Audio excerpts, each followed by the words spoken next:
In 2004, Greg R. Bexley's 13-part US fantasy horror drama series Kingdom Hospital was based on a script by Stephen King, but not of any of his stories. Bexley already adapted a King script not based on his books back in 1999 with the 4-hour TV movie The Storm of the Century. There, an eerie, seemingly all-powerful stranger haunts a small island town during a storm, in which the islanders constantly address each other by their full names, even the children. After a few threats and murders from the seemingly devil himself, he demands one of the children as a voluntary gift so they can live on in peace, and the residents agree. He also apparently only needs the consent of one parent, as the protesting father of the child is simply overruled. The stupid, completely illogical boar is set on the same island as Dolores Claiborne and is, thanks to even worse competition, seriously one of the better King adaptations for television. And since 2020, it's actually not that far-fetched anymore, where our real, spineless order follower messes put on slave masks and took forced tests for no reason and simply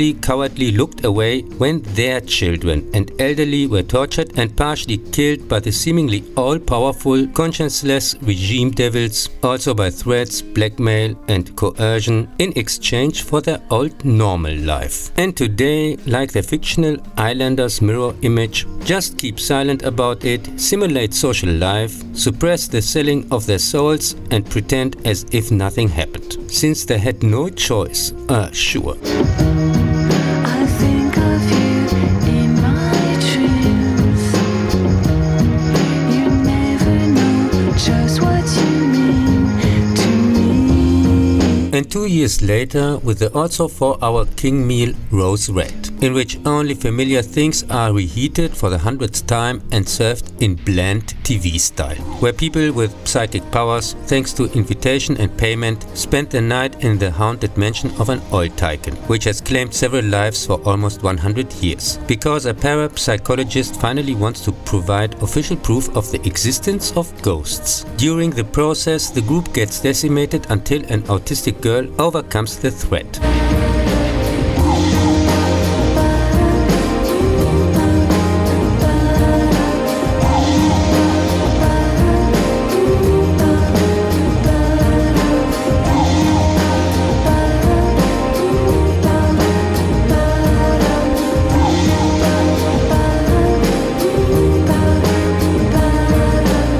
2003, Bexley's The Diary of Ellen Rimbauer disenchants the audience. An even more boring prequel, based on Ridley Pearson's same-named 2001 novel, which King only produced.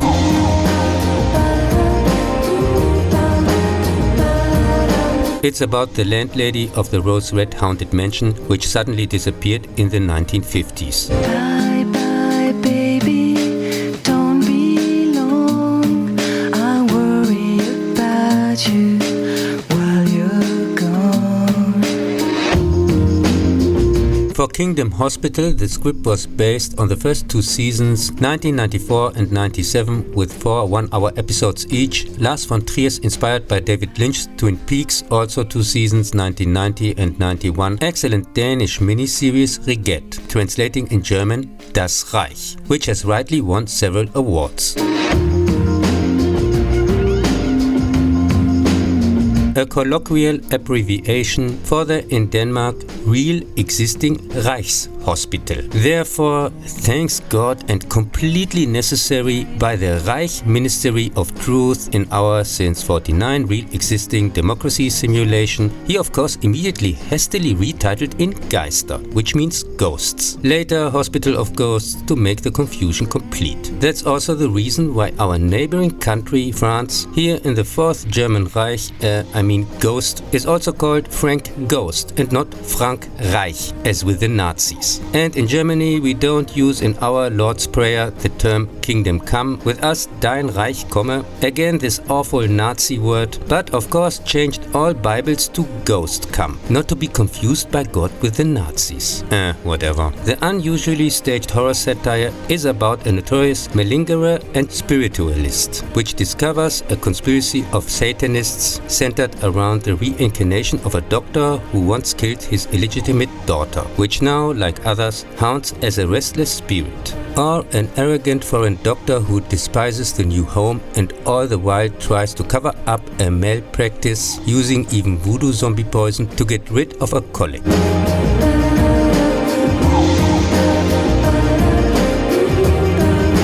25 years later, in 2022, Regret Exodus is also an extremely interesting final 5-hour third season. Again similar to Twin Peaks, there the final third season appeared after 26 years, in 2017. Here a real-world sleepwalker finds herself in the fictional hospital, which she knows from TV, investigating the aftermath of the fatal power loss at the end of season 2.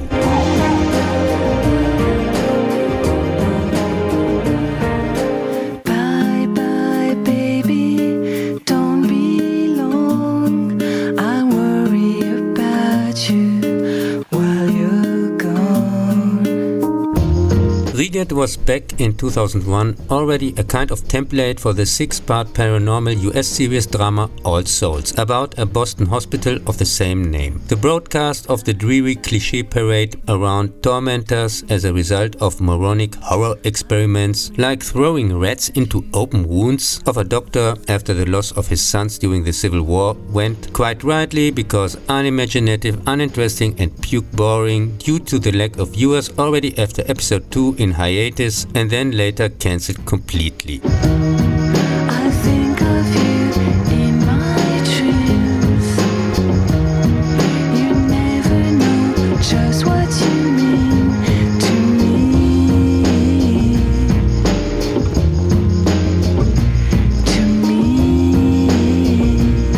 Kingdom Hospital moves the action more or less true to the original with 15 45-minute episodes in a US hospital in Maine. Many of the original story elements as well as the names of some characters have been retained, but adds quite a few supporting ones. The Anteater and also a new main character, a famous artist, which is based on King's own experience after he was hit by a minivan, the driver distracted by a dog on the backseat in June 1999. That's what you call self-promotion in a story. Anteater and artist with undefined abilities, sometimes more, sometimes less, just as needed by the plot, are now super important because reasons. Of course at the expense of the actual main characters, which are now hardly recognizable. So the textbook definition of fan fiction. Stephen Kingdom Hospital. But in a repeat of a Stephen King-like horror story. Oh really? 2 days ago in a scene of horror out of a Stephen King novel.